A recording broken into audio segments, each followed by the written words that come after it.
my YouTube channel. All right, everybody, welcome to Phantom Sports. I am Benjamin Parker, your host for the night. We are here ready and loaded to talk about the NFL schedule that just came out earlier this week. We are going to talk about everything from individual matchups to quirks to wish lists to you name it. We are going to cover it tonight. We have three people from Phantom Sports with us. Let me introduce them one by one. Shane Davis, you are up first, my man. How are you tonight? I'm good. How are you? I'm just hanging out here in good old Idaho. I am excellent. For those of you who don't know, and if this is your first time watching Phantom Sports or reading Phantom Sports, Shane is the very much acclaimed and well-known owner of Phantom Sports. And Shane, it is a privilege to have you on board tonight, man. I'm happy to be here. Shane's aching a little bit from football today, like legit tackle football today. So, if Yeah, he says something that's weird, it's probably concussion or something, right? yeah. I'm concussed. All right. Robertson Veer. Nah, I'm sorry, I already screwed that up. Sorry. Robertson Vire. Robertson Vire. How are you tonight, man? I'm doing good. How are you doing? I'm doing excellent. Tell everybody kind of what you do for Phantom Sports. I actually just joined on recently. I am the official Washington Commanders writer for Phantom Sports, and I write a couple other things for NFL. And yeah, I'm glad to be here. We have a website, Phantom Sports does tons of articles, not just NFL, but all kinds of different sports. So by all means, after this video is over, after you're done watching it, run over to Phantom Sports website, check it all out. There is a boatload there. We will try to talk more about that at the ending. But Robertson, it is a privilege to have you on board tonight, man. Thanks, Ben. Last on the list, certainly not least, the Corvette man, Anthony Joe Baggy. Anthony, how are you tonight? I'm good. I wish I was dressing a little bit better than like with you guys, but couldn't. I just forgot. But I'm excited. I'm a sports writer for Phantom Sports, and that's really all I have to say right now.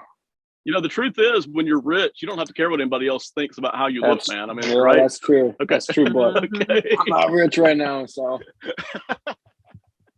We're going to make it happen. All right, let's get down to business. I want to get each of you's thoughts very briefly just on the overall schedule, something that either jumped out or something that you liked or something you're excited about. Robertson, I think I want to get you first here on that. Just real quick, general thoughts on the schedule.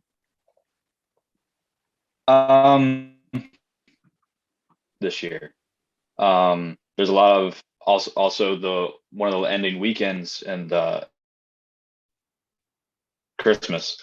So that's interesting. I feel like we haven't had that in a while. And yeah, I feel like, and also since Amazon has kind of rights for Thursday Night Football now, I feel like there's more Thursday night games as well. So just kind of like it used to be just Sunday, Monday, and now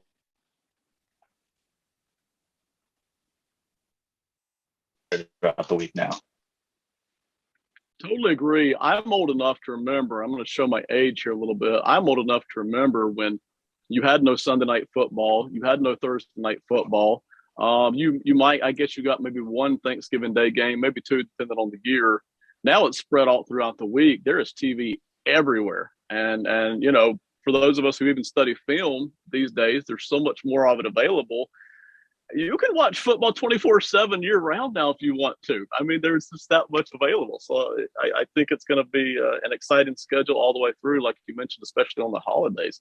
Shane, anything do you jump out on this year's schedule? Yeah, so the one thing that really jumped out to me was the sheer amount of big games or like staple games in week one. Like they're just giving it all to us right out of the gate.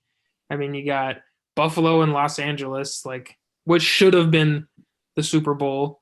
The first night, Thursday night, and then you got games like Pittsburgh, Cincinnati.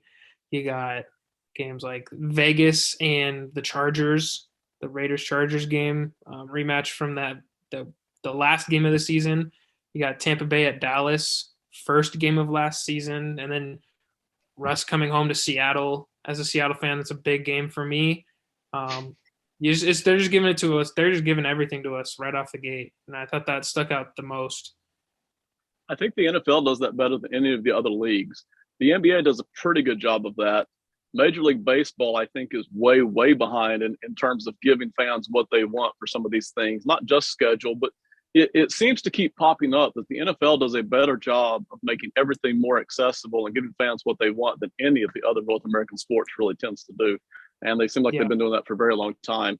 Anthony, want to jump in on the schedule, man? Just quick thoughts, what you felt like first of all? My quick thoughts are that we have a lot of great matchups this year.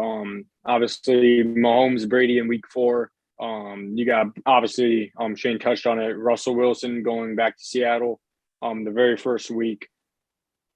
I don't think there's a single game or a single week this year for football where you're like, there's not a big game I would want to watch. Every week there's a game like you're looking forward to. You got like the superstars versus the young guys, and then you got the GOAT versus the future. You got so many games this year that you're like, okay, I want to tune in. I want to watch this. I don't want to just, go turn on something else. I want to watch football all day long and not walk away from the screen because you're going to miss something at least. There's going to be a game during the week that is not being like televised or promoted really well, and it's going to come out to being huge. So those are kind of my thoughts. There's only so many primetime slots, but the regular season really feeds off this past off season where we saw more big name player movement than I think we've ever seen. And it creates kind of some tension in some of these matchups that a lot of us, can't wait to get to. Let's start working our way through some of the questions for tonight. I want to start off with the toughest schedule, and you may not necessarily pinpoint who you think has the toughest, but in general, who do you think has a very tough schedule? It may be based off of last year's win percentage. It may be based off of the teams they're playing next year, what they project to be. Anthony, I'm going to go ahead and start with you this time, man. Toughest schedule on the team, or toughest team schedule this year. What you got? For me, it's the 49ers. They're ranked 5th out of winning percentage coming into this season with the schedules. For me, the question is, who's going to be the quarterback? Is it going to be Trey Lance, and does he live up to what they drafted him to be, or is it going to be Jimmy G again? You look at it, week 4, they have the Rams, a divisional rival. Then they have the Chiefs at week 7. Then week 8, Rams again. And then week 10, the Chargers. And then week 14, the Buccaneers. So they have these tough teams that they got to go up against. And with reports recently hearing that, the 49ers are unsure about Trey Lance, it raises questions about, is Trey Lance going to be the quarterback this whole season, or is Jimmy G going to step in at a point if the 49ers aren't doing well? So my question is, do we know who's going to stay the quarterback for the 49ers and go through all these games that are like big games and the tough games to help the 49ers get back to the playoffs? Or is it going to be a roller coaster ride all season long, quarterback wise, for the 49ers? Certainly not a schedule that you want to be trying to figure out who your quarterback is during the year, right? To say the least. It wasn't Exactly. the toughest. It's not what you want to be running the gauntlet with for the 49ers. Robertson, somebody that stood out to you is having a tough schedule this year. A couple teams stood out to me, San Francisco being one of them, to kind of agree with Anthony there. But I think one of the biggest ones is the Kansas City Chiefs. They have a really tough schedule. Just the first 5 weeks. They have the Cardinals week 1, Chargers week 2, Colts week 3, Buccaneers week 4. That's just the first 4 games. Those are all playoff teams or like playoff hopeful teams or Super Bowl contenders. I mean, and they play in one of the toughest divisions in football right now, the AFC West, because now you have Russell Wilson in there. Derek Carr got Devontae Adams in Oakland. I mean, just the games, you go through it.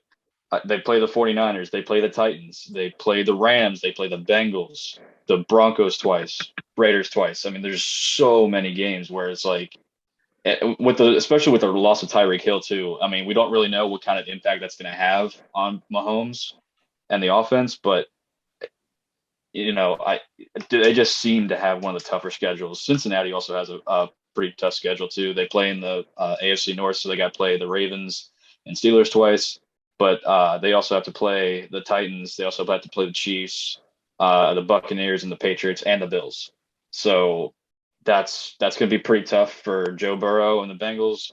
A lot of teams that lose in the Super Bowl typically don't have a great year the next year. So that's not exactly a good schedule to get back on their feet with.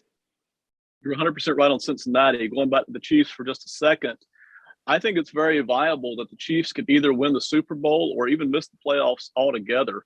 And that might even come down to just one injury, but that schedule is so brutal. I've never seen an off season in which everybody in one division decided to be all in right now, all at once. And that's exactly what the Chargers and the Raiders and the Broncos did. They're like, hey, we got a chance at this. And that alone makes for a brutal schedule. But you mentioned all of the out of division opponents as well. Shane, who else this year maybe has a tough schedule that you like? I think the Rams have the toughest schedule. I mean, they statistically have the toughest schedule based off of opponent winning percentage. I think it's 567 or something like that. But I mean, they're playing. They got to match up with like the Bills, the Cowboys. I'm just looking through their schedule right now. They got the Saints, the Chiefs, the Raiders, the Packers, the Chargers, the Broncos, and then they got 6 games in the NFC West with the Niners, the Cardinals, and the Seahawks. Albeit the Seahawks games probably won't be very close this season, but the other two, you don't know. It's a toss up on the they could win those games on any of those weeks. But just looking at this right now, I'm seeing they have a 5-week stretch where they play the whole AFC West and the Packers in 5 weeks at the end of the season. So that's a really rough stretch for them. It is. And me, historically, I kind of love seeing the good teams have to go play tough schedules the next year. But it kind of highlights we see some of the same teams be bad for years and years in a row, even though the NFL gives them every opportunity to jump back into being competitive, not only with the higher draft picks, but with the easier schedule too. We see this. Yeah, exactly. We don't have the Cowboys person on here tonight, but you're exactly right. What? And sorry, go ahead. Yeah. Oh well, actually, I was gonna just make a comment real quick on the Cowboys schedule. Look at the first 5 weeks there. They got the Buccaneers, the Bengals, and then they have 2 division games against New York and Washington, and then they go to play the Rams. I mean, that's a tough 5 games. Granted, what your opinion is on New York and Washington. It's still a division game. They're still division games, and one of them's on the road. So, I mean, the schedule makers did them no favors with Dak trying to adjust with new weapons and all that. Exactly, especially with Dallas having lost a couple of pieces this year that I think Cowboys fans knew something was coming. I don't think Cowboys fans expected to lose as much as they did during this offseason as we went through. All right, so that's the toughest schedules. On the flip side, some teams get the easier breaks for whatever reason, which we won't have to go into tonight. But Robertson, I'll bounce it right back to you here. Who do you think this year has one of the easier schedules that we're looking at? On paper, I gotta go with my team, Washington. It's going to be tougher than what it is on paper, just because we don't know what Carson Wentz we're getting. Really, we don't know if we're getting 2020 Carson Wentz. We don't know if we're getting last year's Carson Wentz, albeit the choking at the end of the season against the Jaguars. But I mean, the toughest game out of division, the Titans, Packers. I mean, those are the tougher games. But I mean, no team on there really. I mean, you can say the Browns, I guess. That's if Deshaun's playing. But we don't know the state of it. It's going to be later. The Browns game is week 17, so it's possible he will be playing, but we don't know what the NFL is going to do with him. So it could either be a backup or Baker Mayfield, maybe. Who knows? I doubt he plays for them, but I look at Washington. Also look at the Detroit Lions. They, again, other than the Packers twice, who's in their division, out of division, they don't play anyone that's very imposing. Their hardest game is going to be against the Cowboys and the Patriots. So for me, those are the 2 easier schedules. There's a tremendous amount up in the air for several teams at quarterback this year. Shane, if you have Washington as being one of the easiest, you got somebody else in mind for the easy schedule this year? I had Washington as well. Like Robertson said, it's tougher. It's gonna be tougher during the season, but on paper, it doesn't look like it's gonna be too hard of a schedule. I'm with Washington there. And I'm sure part of that is the Giants. We know that the Giants are on their way. They're at the bottom, working their way back up. The Cowboys, who had a good team last year, they look like they've come down a notch. The Eagles look like they've got a good team, but still there's a lot of moving pieces there in Philadelphia. So I think that certainly contributes. Anthony, anybody else you want to throw in for the easy schedule award? I kind of agree with Shane and Robertson about it all. The Commanders, I believe, I think for the Commanders, it really shows that Carson Wentz should get the job done with one of the easiest schedules. And it also shows that he doesn't get it done, he might not be a starting quarterback for an NFL team anymore. So a lot is on the line for the Commanders this year, despite having one of the easiest schedules based off of the win percentage. And that's all on paper, obviously. But if we have to look at it right now, I believe the Commanders have the easiest schedule, but a lot to lose on the line. Full disclosure here to the audience, I did not prep these guys for this next question at all. I'm just throwing it out there. Quick yes or no, you don't have to elaborate. Washington has an easy schedule. Ron Rivera has been there for, 3-4 seasons now. It's more than just a couple. If they don't have a competitive season in which they're actually making a playoff push, do you think Ron Rivera starts to feel the seat get pretty hot there in Washington? Shane, what do you think? Yeah, I do. I think that the Commanders need to, at least they need to put him in the hot seat. I don't know if they will, but yeah, it's a yes for me. That's a yes from Shane. Robertson, what you got? Save me for last. Okay, Robertson's coming last. Anthony, yes, no? I would say no. Okay, that's a yes and a no. Robertson, you're the Washington guy. Tell us about it. No, he's not going to be on the hot seat unless Carson Wentz completely implodes and we go like 4-13. With everything going on in Washington right now with Dan Snyder, he's not going to want to search for a new head coach probably in the middle of an investigation. He's not going to want to do that. He's not going to want to blow up everything again when Ron Rivera just got everybody's people in. Should he be on the hot seat? Yeah. But will he be? Absolutely not. And that's why we have you on here, man. All right. That's for insider stuff just like that. Okay. Weirdest thing on the schedule doesn't have to be bizarre, but just what's a quirk, what's something that maybe surprised you, what's something you thought that was interesting. Anthony, let me go ahead and jump in with you. What's something on the schedule that maybe you either didn't expect or just looked a little unusual? For me, it was a Thanksgiving game with the Detroit Lions taking on the Buffalo Bills. For me, that's a very odd matchup to put on a Thanksgiving game with the Lions, who is up and coming, but they're the Lions. And then we have the Buffalo Bills that are Super Bowl contenders. For me, in my eyes, on paper, I think it's going to be a massacre, basically.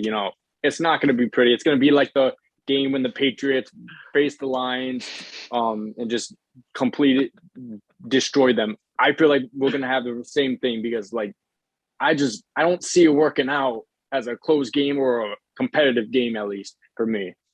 I agree, actually, as a fan. And by the way, if we're stealing somebody else's weird thing, we apologize. Just feel free to pile on in a second.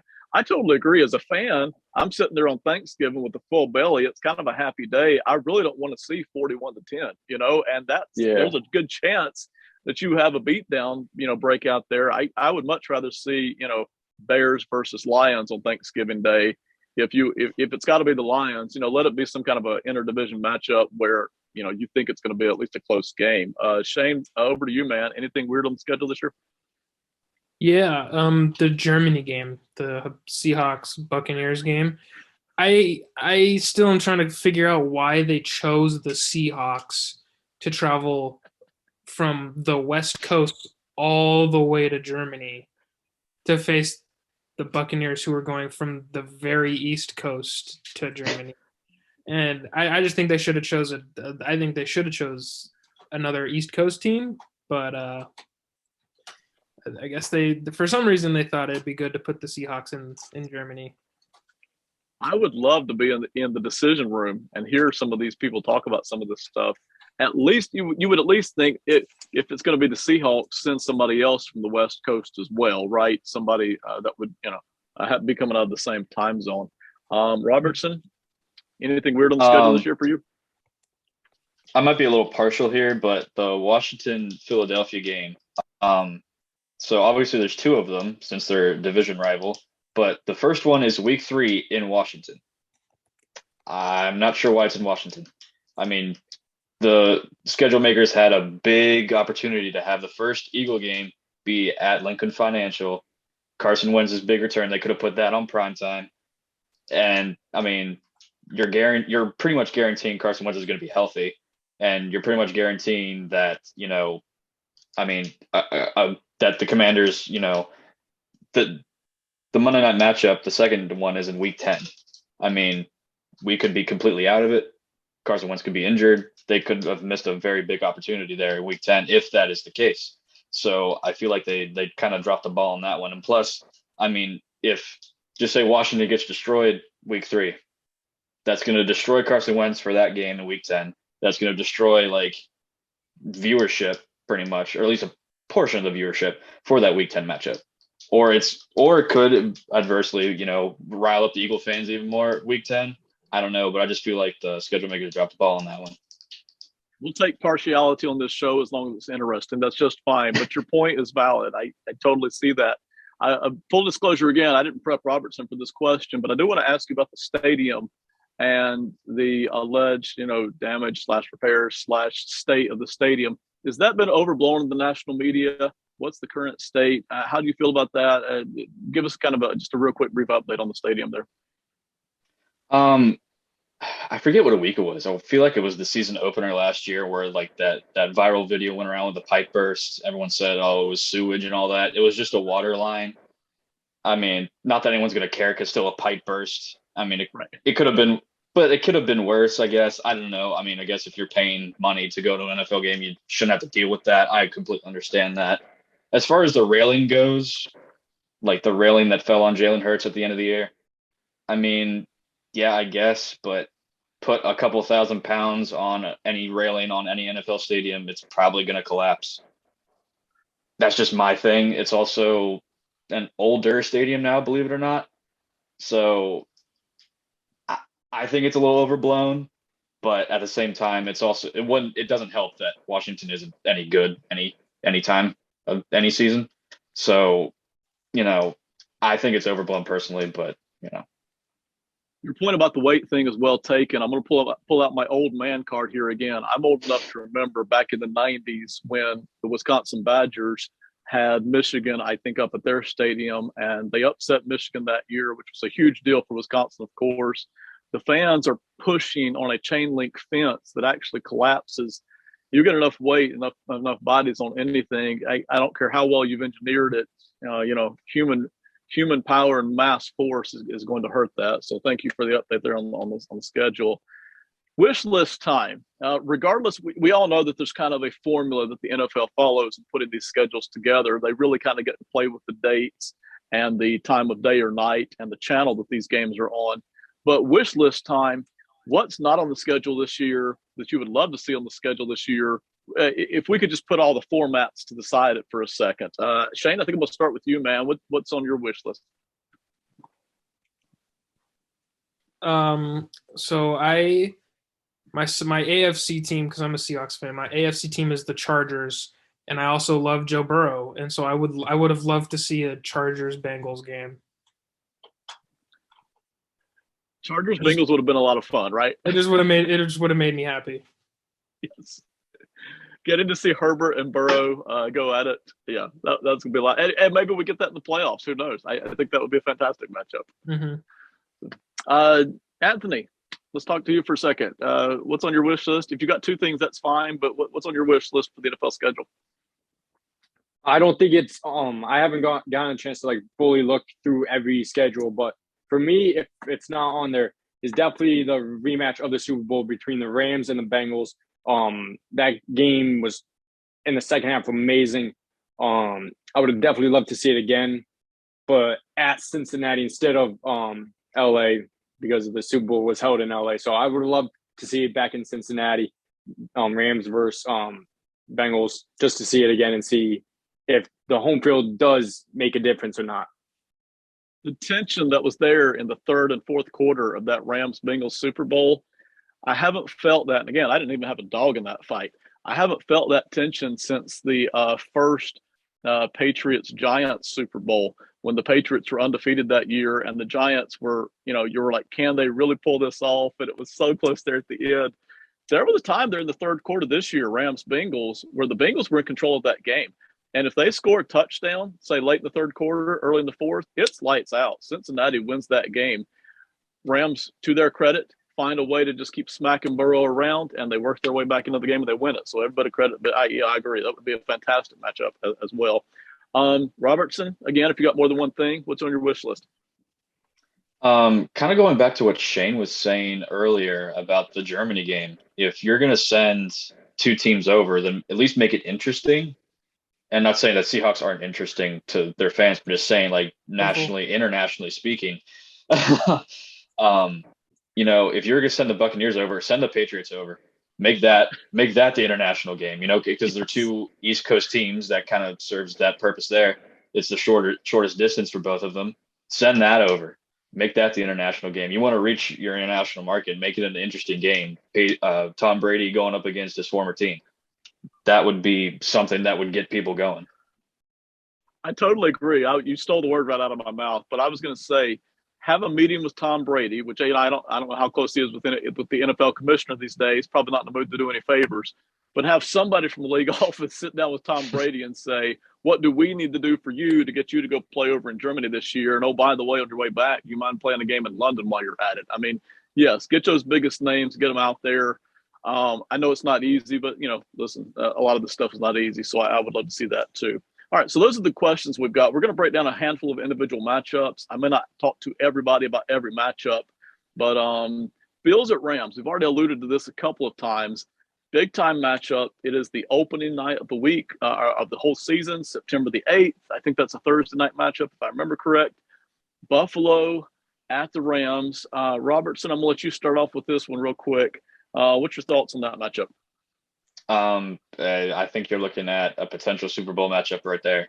Obviously, it's not going to be at the Rams Stadium again, but you're also having Von Miller returning to LA. Granted, his time was short there, but still, he was a big part of their Super Bowl team, and he's going to probably want to try to sack Matt Stafford again. The Buffalo Bills added a pretty good bit to their defense, which was already ranked number one. But they didn't have a very good pass rush, and they added Von Miller. They also added Shaq Lawson.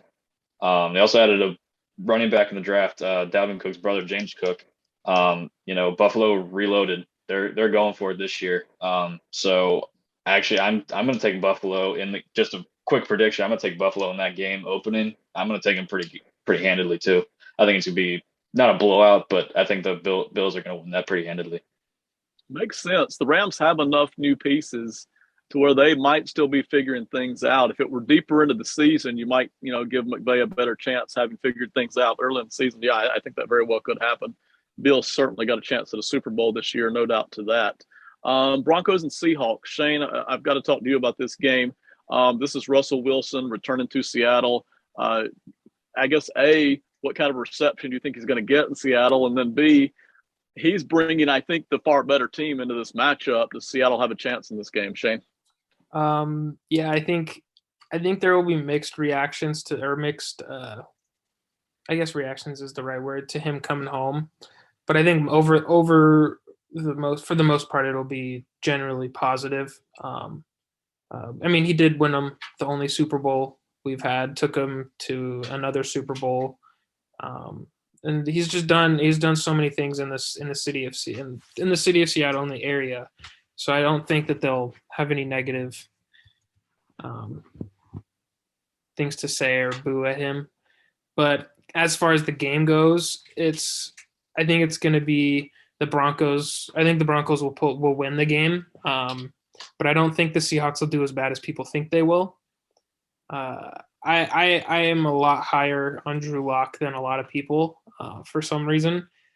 And I mentioned that in the article I wrote breaking down the Seahawks schedule.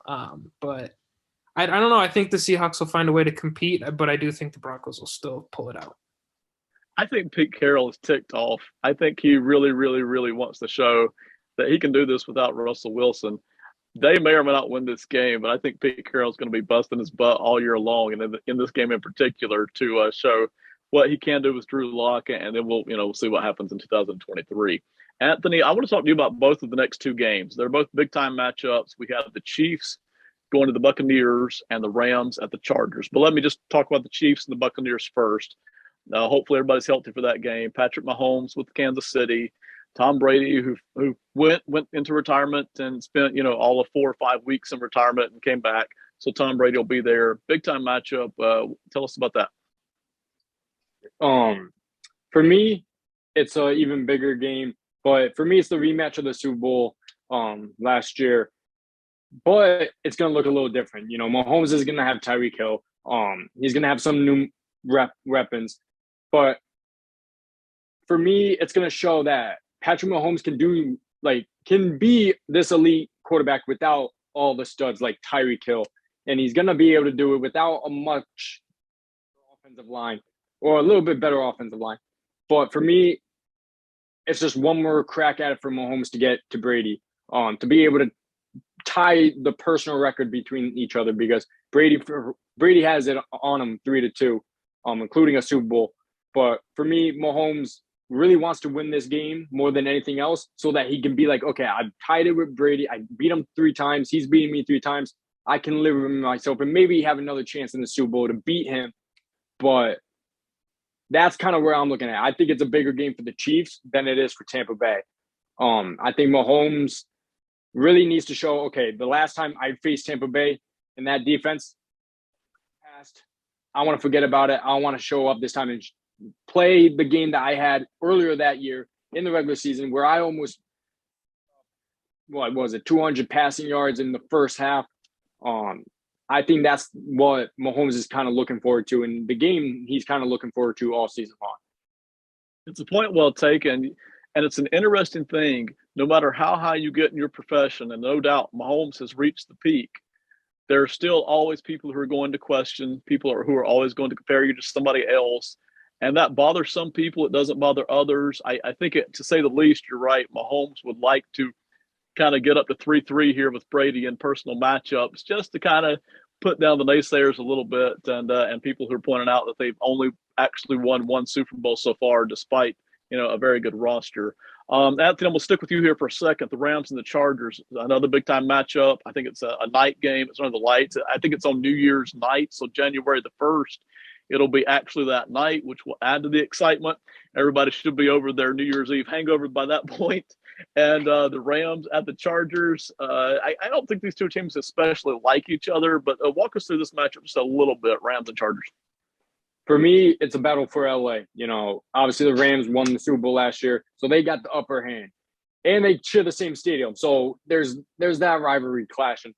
But for me, it's Justin Herbert versus Matt Stafford, and the Rams defense versus the Chargers defense. The Chargers defense got even better this year, getting Khalil Mack. That, with them being able to, at least get close to the level the Rams defense is at with Ramsey and Donald. For me, I think the Chargers have a great chance in this game. I believe the Chargers could battle the Rams at any given time, but Chargers do end up losing this game. I truly feel like nothing really for the Chargers to do, because you have to beat the team that just won the Super Bowl in your stadium. For me, if you can do that, then you can be like, okay, half of the LA is Chargers fans and half of it's Rams fans, instead of it being clear-cut Rams like it is for the Lakers and the Clippers. This is kind of the same thing. Clippers, Lakers, big brother, little brother thing, and now it's the Rams, Chargers, big brother, little brother thing. I feel like this is a must-win game for the Chargers, instead of being like, okay, I'm going to be that little brother. I'm going to maybe win a playoff game, but I'm never going to win that Super Bowl. So I think this is the biggest game for the Chargers all season long. There might be bigger games somewhere on the, maybe Chiefs Bucks is bigger. There might be games with higher stakes by the end of the year. I don't think there's a more fun game on the schedule this year than the Rams and the Chargers, who play in the same stadium, who they're out there in LA. It'll be New Year's Day night. I think it's just going to be a fun atmosphere. I think everybody's just going to enjoy this game at the end of New Year's Day. I think it's going to be just a ton of fun. Probably can't get a better game in terms of just fun. Shane, I want to talk to you about Washington and the Vikings, and then I've been saving Robertson here because we've got 3 more games that involve Washington. So Robertson's in the on deck circle. We're going to hit him hard for this last portion here. But Shane, we'll talk to you about Vikings and Washington. Kirk Cousins returning to with the Vikings to Washington. How big of a deal is that? What do you think we can see out of the Vikings-Washington matchup? I think it'll be fun. I definitely think Kirk Cousins and the Vikings have the upper hand, as I think they're the more well-rounded roster and have more talent throughout their whole team. But I definitely see it being a good game. I don't think it'll be a blowout by any chance.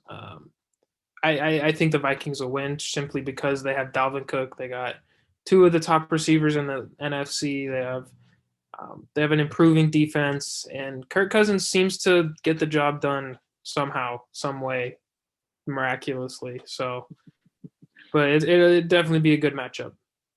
I love Justin Jefferson for the Vikings. Just absolutely love watching him play.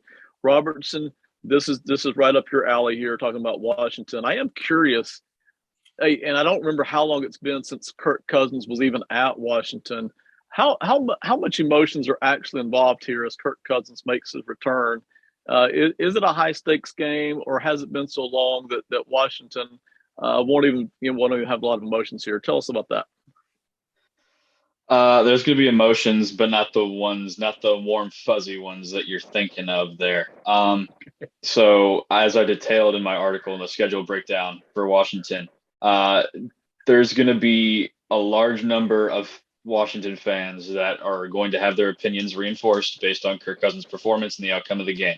Whether he wins, loses, throws 4 picks, throws 4 touchdowns, it doesn't matter what he does. Hundreds of thousands of Washington fans are going to have their opinion reinforced because it's that polarizing of a topic here.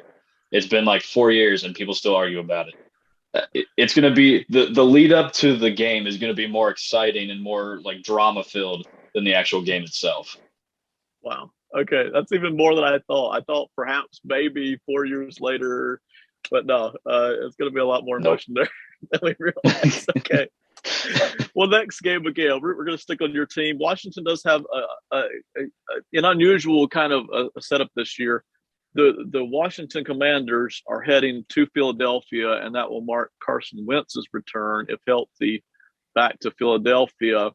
I'm sure 100% there's going to be a lot of emotions here, especially from Philadelphia fans. But tell us about that a little bit. Again, as I detailed in my article, there's going to be a lot of, and especially since this is Monday Night Football, so there's going to be a lot of stadium shots outside in the parking lot and all that. There's going to be Carson Wentz jerseys that are being burned. There's going to be a lot of booing. I'm sure ESPN is going to get that pretty well when Commanders take the field.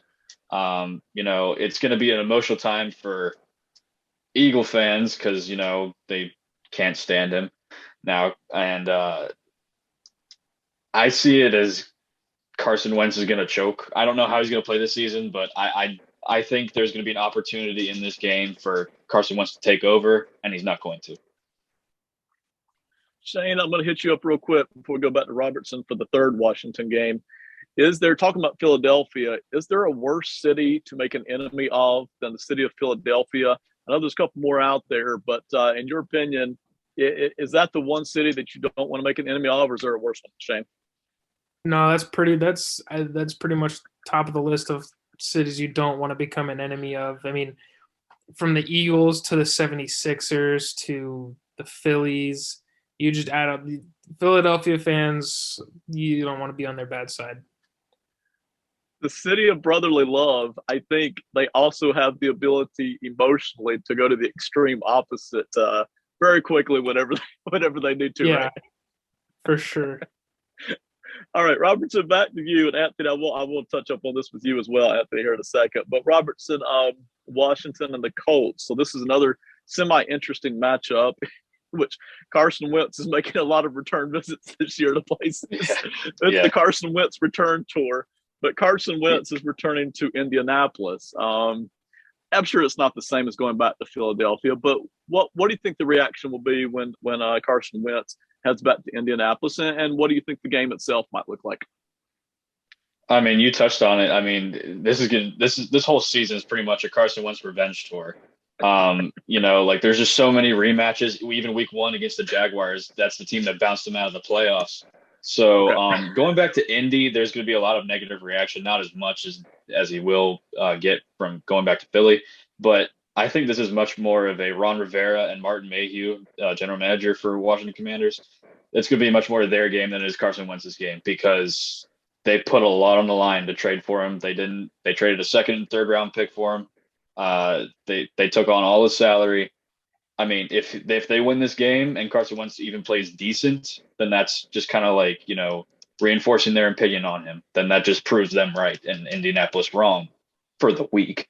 But, I don't think it's as much as Carson Wentz is about the Washington front office and the Indy front office because Chris Ballard, Frank Reich, Jim Irsay, they've all come out ever since the trade, even before the trade happened. They just keep trashing Carson Wentz left and right, which I've never seen from a front office about a player that's never done anything wrong off the field. You know what I mean? Or in the locker room. I mean, we don't know what goes on in the locker room, but it doesn't seem like anything terrible happened in there. So I feel like this is kind of unprecedented territory for an NFL front office. It is. I'm sure I could pull up a name if I studied hard, but no name is coming to mind, like you just said, where there's nothing obvious that he has done that really turns on the vitriol from so many, I shouldn't say a certain number of former coaches and teammates, but Carson Wentz seems to be able to tick off a number of people in private, even though in public it doesn't seem to be obvious why. Anthony, any thoughts or opinions on Washington versus the Colts, Carson Wentz himself, or Wentz going back to Indianapolis? For me, it goes all the way back to Philly. Like everyone's saying, it's a revenge tour for him. It all dates back to when Nick Foles won the Super Bowl as the backup. I think that really rocked him. Carson Wentz was having an MVP season, tears his ACL, and then everything just goes wrong. And then I believe mentally, he just never got back to what he truly was, and he never believed that he could get back there. I truly felt like he was always having to look over his shoulder, and then he was just always making mistakes. But for me, I don't really fault the Colts for trashing or getting like upset with Carson Wentz. All you had to do was win one game and you get into the playoffs. And for you to not win 2 weeks, the first week, all right, it's the Raiders, that's fine. But you losing to Jacksonville and it's not being close is very upsetting. And if I was Colts fans and if I was in the front office of the Colts, I would be like, listen, we traded for you, we took your salary, and you can't win the big game for us. That all we needed was to get into the playoffs, and face Jackson, and just to beat Jacksonville. That isn't a team that it's that competitive. For you to lose, and not just lose, but really lose, I think that rubbed them the wrong way because it showed that, they put all their trust into Carson Wentz and he didn't come out fully what they thought he was going to be. And I feel like it really made the Colts be like, we can't have that ever again. And we're upset that all we had to do was win one game. So that's kind of how I feel. That Jacksonville game was brutal, absolutely brutal, to basically a no-show. That was a brutal exit there. All right, we're going to wrap this up. I'll hit each of you one more time. What's something that we haven't talked about, or something that you just want to hammer again that we kind of glossed over? Shane, I'll start off with you. What's something that we didn't cover tonight on the schedule? I don't know. I think we got pretty much everything I was really tuned into. The big four we talked about, the Bills, Rams, Broncos, Seahawks, Chiefs, Bucks, and the Rams, Chargers games were the ones that really stuck out throughout the whole season to me the most. So I think I'm good on my end. Basically, what Shane is saying is that since Seattle's really not going to be competitive this year, he doesn't care about the rest of the NFL schedule this year. Basically, that's what I'm saying. Yeah. You can just sleep your way through the rest of it. It doesn't matter. The whole Tom Brady stuff, the Bills, who cares, right? Seahawks aren't playing in prime time. It's not a big deal. Right. Okay. All right, Robertson, what's something maybe we just didn't cover too fast tonight that you want to finalize on? Yeah, I actually want to take a quick look at Miami's schedule. No one really thinks about them, but they actually have a lot of pressure on them, especially Tua Tagovailoa. They have a decent schedule. It's not too difficult. I mean, it's not easy, but for a team that especially their fans, they have playoff hopes. They have games against the Bengals, they have games against the Packers, the Bills. These are some big games. And if they're going to be measuring sticks for Tua and for the Dolphins. So, I mean, this is going to be a pretty big season. And plus with the addition of Tyreek Hill, there's no more excuses for Tua. And this is a big season and there are going to be some tough games, but they have the opportunity. They really do have the opportunity. Absolutely. Beautiful point. And to top onto that, I think Chris Greer, same thing. I think the general manager for the Dolphins, I think there's pressure on him. It's very unusual. It almost feels like the Dolphins hit the reset button this year by letting go of Brian Flores and then adding quite a few big name free agents. But I don't think it would surprise anybody if this season goes south really badly this year, that we could see another reset next off season with Tua being gone and with Chris Greer being gone, and another do-over, another rebuild, depending on what happens this year. So I totally agree. Lots of pressure there in Miami, but lots of winnable games, especially when you're looking at the Patriots twice, who are good but not dominating, and you have the Jets twice, who, again, they might compete, they might not. We'll see. So pressure's on there in Miami. Anthony, wrap us up here, man. What's left on the schedule that we haven't talked about? For me, it's the Halloween night. Bengals versus Browns. Hopefully Watson is there so we can see Deshaun versus Joe Burrow. I think those two quarterbacks facing off, it would be amazing. It's going to be an offensive type game. Also, you have Jamar Chase coming back from the rookie of the year season that he had, which was unbelievable. And it's the AFC North rivalry. As a Steelers fan, I know that division really well. All those teams hate each other, and with a passion. It's like the Philly fans to Carson Wentz. They absolutely hate each other. So to see it on Halloween night with the brown and black and orange, all those colors, it really spices up Halloween. Then what? So it really spices up Halloween. But hopefully we can see Watson versus Joe Burrow, because I think that quarterback duo would be tremendous to watch. And just to see an offensive scoring game. Maybe it could get to the 54-51 Rams-Chiefs game that one night. But just to see them two facing off, I think it would be amazing to watch on Halloween. Totally agree. And, playing on Halloween night just kind of adds to it. All of the, the decorations that go with it, all of the drama that seems to go with it as well. All right, guys, excellent show. This has been wonderful. I have enjoyed every bit of it. This is Phantom Sports. You've seen Shane, our illustrious owner, Shane Davis. You can catch Anthony and Robertson both. Their articles are all over and will continue to be all over Phantom Sports. They write about the NFL, but Phantom Sports also has a ton of articles about all kinds of different sports, and then all through the NFL offseason, and then especially as we dive into the regular season, you'll see it crank up even more. So by all means, go over there and check us out on Phantom Sports. Thank you to Joey, who does the videography work for us as well. Guys, thank you so much for watching. We will see you next time on Phantom Sports. Have a great one. Bye. Thanks, Ben. Thanks.